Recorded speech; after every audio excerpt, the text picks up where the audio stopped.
काषाय वस्त्रं करदण्डधारिणं कमण्डलू पद्मकरेण शङ्खं चक्रं गदाभूषितभूषणाढ्यं श्रीपादराजं शरणं प्रपद्ये। नमो जन्मभूमी जिथे जन्म झाला, नमो आर्यभूमी जिथे वाढियेला, नमो कर्मभूमी जिथे गुप्त झाला। नमस्कार माझा सद्गुरु दत्तात्रयाला। अवधूत चिंतन श्री गुरुदेव दत्त। आज गुरुचरित्राचा पुढील भाग। काल आपण बघितलं ब्रह्मदेवानी त्रेता, द्वापार आणि सत्य या तिन्ही युगांना, कृत, त्रेता, द्वापार आणि कली या चारही युगांना बोलवलं आणि भूमीवर जाऊन आपापल्या परमाने राहावं असं सांगितलं। काल चारही युगांचं वर्णन मी करत होतो, जे ब्रह्मवैवर्त पुराणामध्ये आहे। 18 पुराणांमधलं ते एक पुराण आहे। ब्रह्मदेवाला सृष्टी उत्पत्ती करता विष्णूंनी सांगितल्यानंतर, विष्णूंनी त्या युगांना बोलवल्यानंतर त्यांचं वर्णन ज्या पद्धतीने ब्रह्मासमोर आलं आणि ब्रह्मदेवानी त्यांना जे जे सांगितलं हे मी काल सांगितलं होतं। त्याच्यामध्ये आपण काल कलीपर्यंत आलो होतो। कलीने आपलं वर्णन सांगितलं, मी कसा आहे, माझा स्वभाव कसा आहे, माझं वागणं कसं आहे, माझे मित्र कोण आहेत, माझे वैरी कोण आहेत, आणि ज्या भूमंडळावर सत्याप्रमाणे वागणारे लोक आहेत अशा भूमंडळावर तुम्हाला पाठवतोय ब्रह्मदेवा, मी तिथे कसं राहावं रे। त्यावेळेस ब्रह्मदेवाने सांगितलं, काळाला बरोबर घेऊन जा, तो तुला साह्य होईल। जे दांभिकपणे वागतील ते तुला साह्य होतील। अशा प्रकारे नानाविध गोष्टी ब्रह्मदेवाने कलीला सांगितल्या। कलीने आपले गुण अवगुण सगळे कलीने ब्रह्माला सांगितले। तेव्हा ब्रह्मदेवाने सांगितलं की एखादा नर विरळ असा होईल, त्याला मात्र तू त्रास द्यायचा नाही, बाकी सगळे तुला वश होतील। ब्रह्मदेवाचं वचन ऐकून तो म्हणतोय की असा जो सत्पुरुष असेल, कुणी असेल, तो साधू असेल, त्याचं अंतःकरण कसं असावं। आता साधू या शब्दाचा जो माझ्या दृष्टीने अर्थ बघायला गेलं तर आध्यात्मिकामध्ये किंवा मंत्र सामर्थ्य म्हणजे ही आध्यात्मिकच आलं। त्यामुळे आध्यात्मिकामध्ये ज्याला सत्प्रवृत्तीने साधना करून जे साध्य झालं तो साधू। आध्यात्मिकामध्ये सत्प्रवृत्तीने साधना करून जे साध्य झालं तो साधू। हल्लीच्या युगामध्ये म्हणजे सत्य परिस्थिती बाहेर जी चाललेली आहे त्याच्या हिशोबाने बघितलं तर शिष्याकडून, भक्ताकडून जेवढं काय कनक कांचन कांता जे साध्य करता येईल ते तो साध्य करतो, तो साधू। असा हल्लीची व्याख्या असावी असं माझा अंदाज आहे, कारण बहुतांशी तसंच घडताना दिसतंय। असो, मला कोणाला दोष द्यायचे नाहीयेत। त्यावेळेस ब्रह्माने सांगितलं, ऐक, एकचित्ताने मी तुला सांगतो ते ऐक। ब्रह्मदेवाने सांगितल्यानंतर सिद्धांनीही नामधारकाला सांगितलं। आता मी काल तुम्हाला सांगितलं होतं, सिद्ध नामधारकाला सांगतोय असं समजू नका, सिद्ध तुम्हाला सांगतोय असं समजा। ज्याच्या अंतःकरणामध्ये धैर्य आहे, ज्याचं वर्तन लोकांमध्ये शुद्ध आणि सात्विक आहे, त्या माणसाला तू त्रास द्यायचा नाही। ज्याला लोभ नाही अशा नराला तू त्रास द्यायचा नाही। जो हरिहरांचं भजन करतो किंवा काशीला राहतो किंवा निरंतर गुरुसेवा करतो त्याला तुझा दोष लागणार नाही. आता निरंतर गुरुसेवा म्हणजे पुन्हा तोच प्रश्न माझ्या पुढे येतो, मी जो नेहमी तुम्हाला सांगतो. गुरुसेवा म्हणजे गुरुचे पाय चेपणं, डोकं चेपणं असं नाही. गुरु या तत्वाची सेवा, त्यांनी दिलेल्या मंत्राची सेवा, त्या मंत्राचं पठण, अजपा जप करणं, अशा प्रकारे जो गुरुसेवा निरंतर करतो त्याचा तुझा दोष लागता कामा नये, असं ते कलीला सांगतायत. आई वडिलांची जो सेवा करतो किंवा ब्राह्मणाची सेवा करतो. आता ब्राह्मण या शब्दाचा अर्थ अनेक प्रकारे होऊ शकतो. ब्रह्म जाणातिसे ब्राह्मणा असं संस्कृत मध्ये म्हणतात. आता ब्रह्म कोणी जाणलं, काय जाणलं, हा खूप शोधाचा विषय आहे. पण मी ब्राह्मण या शब्दावर थोडंसं सांगतो. त्याचं कारण असं आहे की या गुरुचरित्रामध्ये तुम्हाला विप्र आणि द्विज हे शब्द वारंवार येतील. मग विप्र आणि द्विज याच्यामध्ये काय फरक आहे हा कळला पाहिजे. मग आपण याचे 3 भाग करू. एक ब्राह्मण, दुसरा द्विज आणि तिसरा विप्र. ब्राह्मण या शब्दाचा माझ्या दृष्टीने आणि सरळ सोपा अर्थ, जो ब्राह्मण कुळात जन्माला आला तो ब्राह्मण. दुसरा द्विज, द्वि म्हणजे दुसऱ्यांदा, ज म्हणजे जन्म झालेला, ज्याचा दुसऱ्यांदा जन्म झाला आहे तो द्विज. आता तुम्ही म्हणाल दुसऱ्यांदा जन्म कसा काय? प्रथमतः तो मातेच्या उदरातनं जन्म घेतो, भूतलावावर येतो आणि दुसऱ्यांदा त्याच्यावर व्रतबंधात्मक संस्कार होतात, म्हणजेच त्याची मुंज होते. आणि मुंज झाल्यानंतर, हे पूर्वीच आहे बरं का, मुंज झाल्यानंतर तो गुरुगृही राहिला जातो. गुरुगृही राहिला जातो, गुरुची सेवा करतो, गुरुकडनं वेदाध्ययन करतो. म्हणजे मुंज झाल्यानंतर हा गुरुगृही जाणं म्हणजे हा दुसरा जन्म, तो द्विज. जो गुरुगृही जाऊन व्रतबंध झाल्यानंतर गुरुगृही जाऊन गुरुची सेवा करणं, गुरुकडनं वेदाध्ययन करणं, असं जो सगळं करतो, ब्रह्मचारी आश्रमाचं पालन करणं, तो द्विज. आणि तिसरा विप्र. विप्र या शब्दाचा अर्थ असा आहे जो विशिष्ट प्रयोजन करतो. आता विशिष्ट प्रयोजन याचा अर्थ लोकांकरता, भक्तांकरता म्हणा, लोकांकरता म्हणा, जो पूजा, हवन, यज्ञयागादी कर्म किंवा समाजाच्या उद्धारणाकरता कीर्तन, प्रवचन, म्हणजे जो बोधात्मक असं काही प्रयोजन करतो त्याला विशिष्ट प्रयोजन असं म्हटलेलं आहे. असं विशिष्ट प्रयोजन करणारा जो आहे तो विप्र. मग इथे ब्रह्मदेवाला जे सांगायचं आहे, आई वडिलांची सेवा करणारा आणि ब्राह्मणाची सेवा करणारा,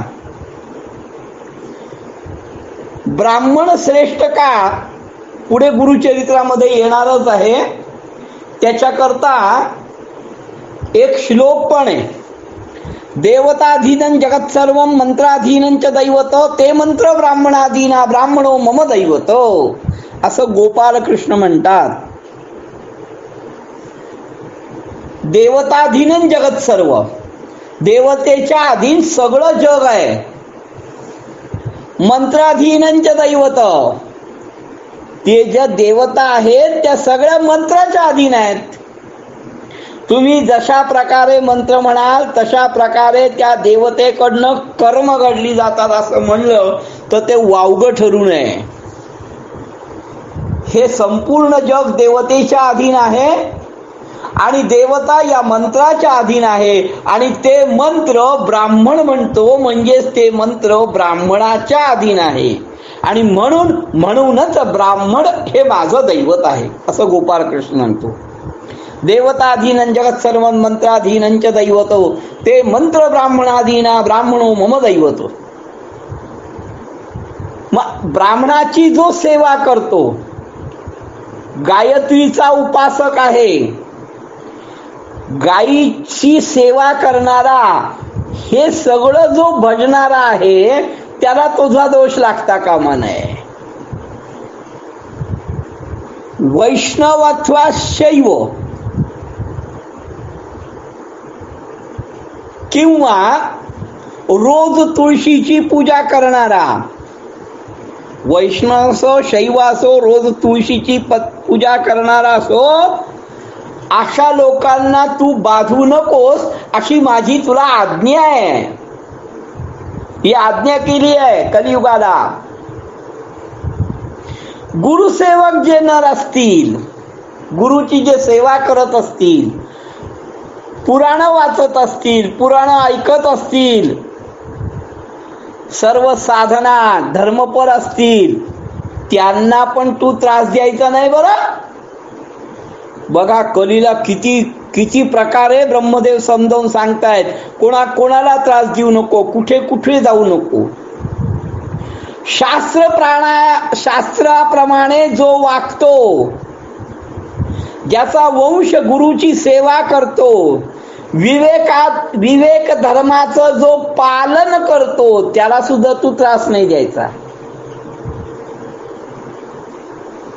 आता ब्रह्मदेवानी 3 ते 4 ठिकाणी सांगितलंय गुरुसेवक नरासी, गुरुची रक्षण करणारा, गुरुची सेवा करणारा. 2-3 वेळा गुरुचा असा उल्लेख केला. म्हणून कली म्हणतो की असा हा गुरु महिमा आहे कोणता, काय आहे हा गुरु महिमा, आणि गुरुचं स्वरूप काय आहे ते मला विस्तारून सांगा, असं कली ब्रह्मदेवाला म्हणतो.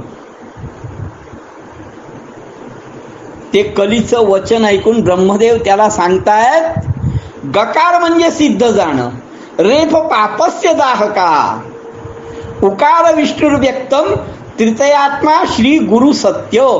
गुरु हा परब्रह्म आहे हे निश्चित लक्षात ठेव. गुरु हा परब्रह्म आहे. कोणी गणेशाला गुरु म्हणतील, कोणी अग्नीला गुरु म्हणतील, कोणी शिवाला गुरु म्हणतील. गुरु शब्द अनेक ठाई आहेत. गुरु पिता पण आहे, गुरु माता पण आहे, गुरु शिव पण आहे. गुरु माता, गुरु पिता, गुरुरेव परशिवा.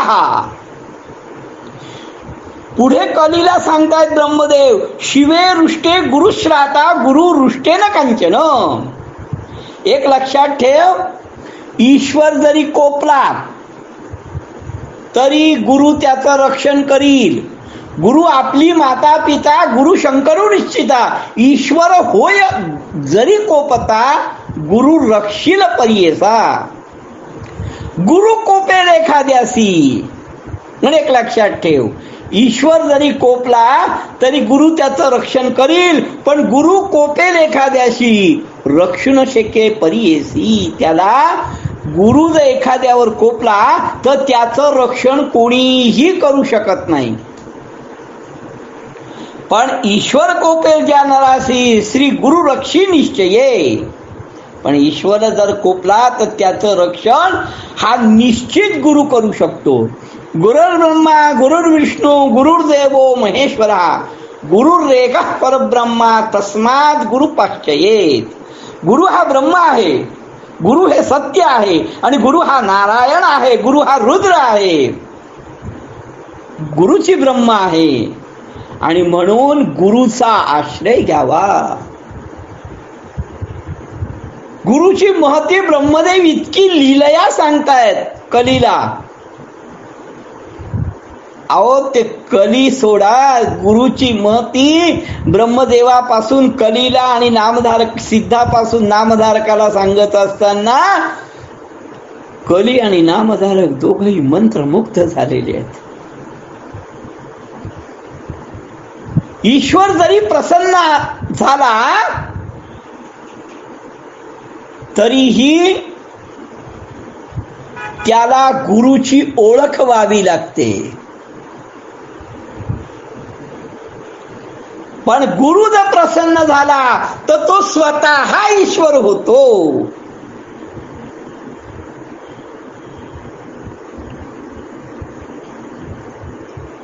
या सगळ्या शास्त्राचा अर्थ कली लक्षात ठेव. म्हणून शास्त्र मार्गाने गुरुला भजावं. तीर्थ, व्रत, तप ही सगळी गुरुच्या चरणापाशी आहेत, लक्षात ठेव. अजून कोणाला तू त्रास देऊ नकोस. तर आचार धर्माप्रमाणे वागणारा, विवेक धर्मापणे राहणारा आणि भक्ती आणि वैराग्य यांनी जो युक्त आहे, अशांना गुरु मार्गदर्शन करतो आणि अशांना तू बाधू नकोस. हे सगळं ऐकल्यानंतर मात्र कली हात जोडून उभा राहिलाय. कली म्हणतो, गुरु सर्व देवा समान? असं कधी झालं हे सांगा मला.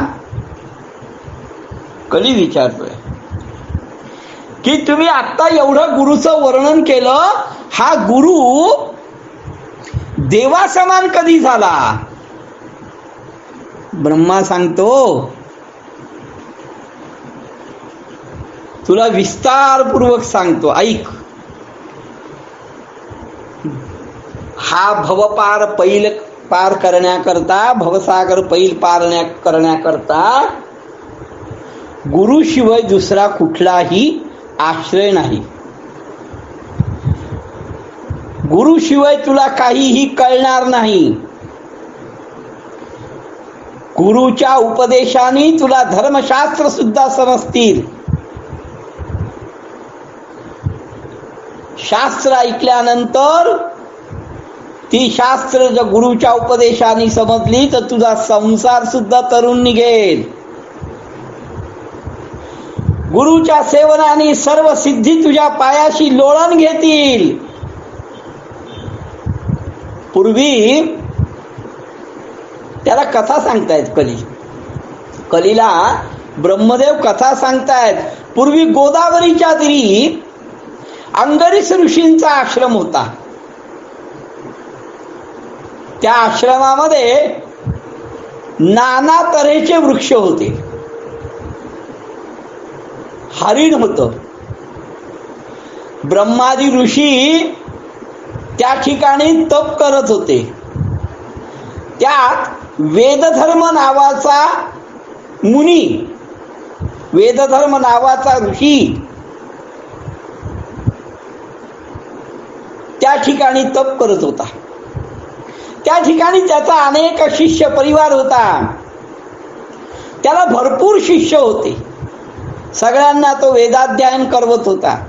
आणि त्या शिष्यांमध्ये दीपक नावाचा एक शिष्य होता.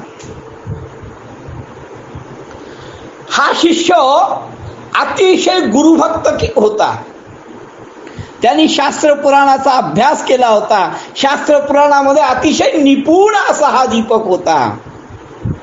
गुरुची सेवा करत होता. एके दिवशी वेदधर्म मुनींनी आपल्या सर्व शिष्यांना बोलवलं आणि त्यांना सांगितलं. वेदधर्म मुनी म्हणतात, जर तुमचं आमच्यावर प्रेम असेल, जर तुमचं गुरुवर प्रेम असेल, माझ्याविषयी आस्था असेल, माझ्याविषयी श्रद्धा असेल, माझ्यावर विश्वास असेल, तर माझं एक वाक्य करा. मी तुम्हाला जे सांगतो ते करा. गुरुवाक्य जो न करी तोच पडे रौरव घोरी. गुरुवाक्य जो करणार नाही तो नरकाचा खितपत पडेल. त्याच्याकडे विद्या राहणार नाही. माया सागरामध्ये तो बुडून जाईल. आणि मग अशा माणसाला कशी गती मिळेल? आणि म्हणून तो सतत नरकी पडून राहील. त्यामुळे वेद, शास्त्र, पुराण हे सगळे सांगतात की गुरु हाच तारक आहे. वेद धर्म मुनींचं हे वाक्य ऐकून त्यांनी संदीपकाला बोलवलं. संदीपकाला ते सांगतायत, हे शिष्य सकळीक आहेत. दीपका, मागच्या जन्मी माझ्या हातून एक पाप घडलं होतं. अनेक पाप घडली, त्यात एक पाप घडलं होतं. बाकीची पाप मी तप अनुष्ठान करून त्या पापाचं क्षालन केलं आणि माझ्या तप अनुष्ठानामुळे अनेक पातक ही संपुष्टात आली. दीपका, त्यात पण एक पाप शिल्लक आहे आणि ते भोगल्या वाचून मला गती नाही रे. कितीही तप अनुष्ठान असं केलं तरीही त्या पापाचं क्षालन होणार नाही आणि त्यामुळे माझ्या तप आराधनेला ते पाप आड येत राहतं रे सगळं. त्यामुळे मी असा विचार करतोय, ते पाप भोगून मी मोकळा होऊ. आपलं पाप आपल्या शरीराने भोगल्याशिवाय त्याच्यातनं गती नाहीये. म्हणून मी असा विचार करतोय की ते पाप मी माझ्या शरीराने भोगेन. मग या पापाचं क्षालन करण्याकरता, हे पाप भोगण्याकरता मला वाराणसीला, काशीला जावं लागेल. तिथे जाऊन शास्त्राधारे मी या पापाचं क्षालन करायचा प्रयत्न करीन. त्या ठिकाणी भगवान शिव आहेत, त्यांचं रोज दर्शन होईल. याकरता हे दीपका, मला ताबडतोब वाराणसीला, काशीला घेऊन चल. मी माझं पाप माझ्या देहाने भोगेन आणि मी ज्यावेळेस माझं पाप भोगत असेल त्यावेळेस तू माझा सांभाळ कर. या तुमच्या सर्व त्यांनी सांगितलं दीपकाला आणि बाकीच्या शिष्यांनाही ते विचारतायत की तुमच्यामध्ये असा कोण सामर्थ्य आहे, असा सामर्थ्यवंत कोण आहे, त्यांनी ताबडतोब सांगावं की जो मला काशीला घेऊन जाईल आणि मला सांभाळेल. त्या शिष्यांमध्ये एक दीपक, संदीपक, तो अतिशय नम्रपणे आणि शांतपणे गुरूंना म्हणालाय. वेदधर्म मुनींना तो म्हणतोय, पाप करता देहनाश, न करावा संग्रह दुश्वास, शीघ्र करा प्रतिकार. तुम्ही काळजी करू नका, तुम्ही दुःख करू नका, आपण त्या पापाचा शीघ्र प्रतिकार करू. वेदधर्म म्हणतात मनुष्याला देह आहे आणि या देहाद्वारे पापाचं क्षालन करायचं आहे. प्रायश्चित्त हे आपल्या देहाने भोगलं पाहिजे.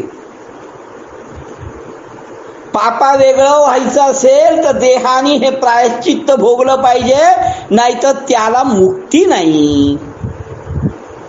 देव असो किंवा ऋषी असो, मनुष्य असो किंवा ज्ञानवंत असो,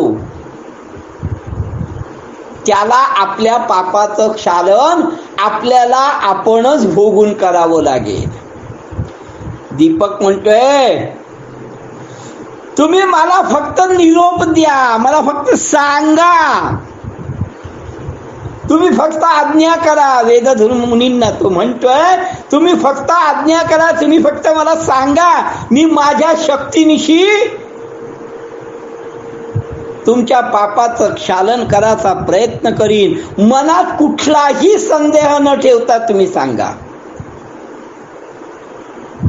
हे दीपकाचं वचन ऐकून वेदधर्मी म्हणतात, ऐक,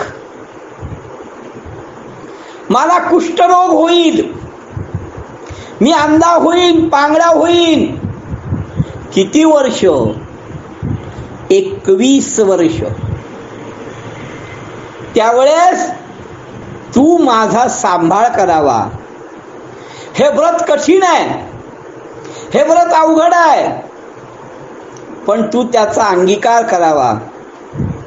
दीपक म्हणतोय वेदधर्म मुनींना, अहो तुमच्याकरता मी कुष्ठी व्हायला तयार आहे आनंदाने, मी आंधळा व्हायला तयार आहे आनंदाने. 21 वर्ष तुमच्या पापाची निष्कृती मी माझ्या देहाने करायला तयार आहे.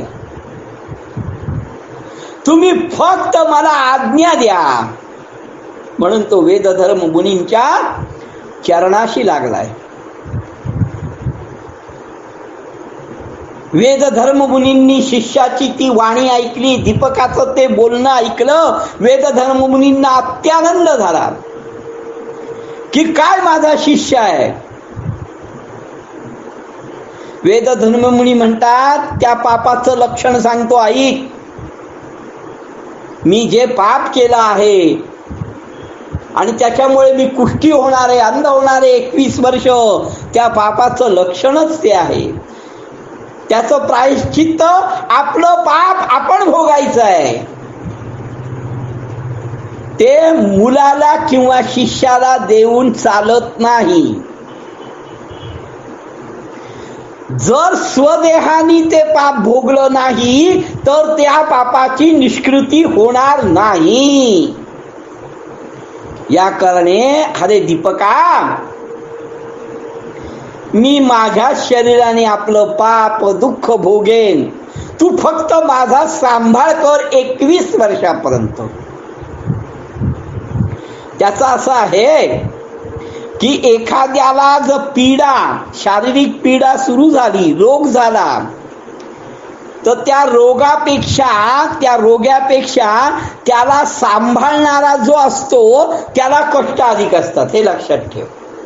दीपकाला ते सांगतायत की ते सांभाळणाऱ्याला कष्ट अधिक असतात. म्हणून हे दीपका, माझ्यापेक्षा तुला त्याचे कष्ट जास्त भोगावे लागतील.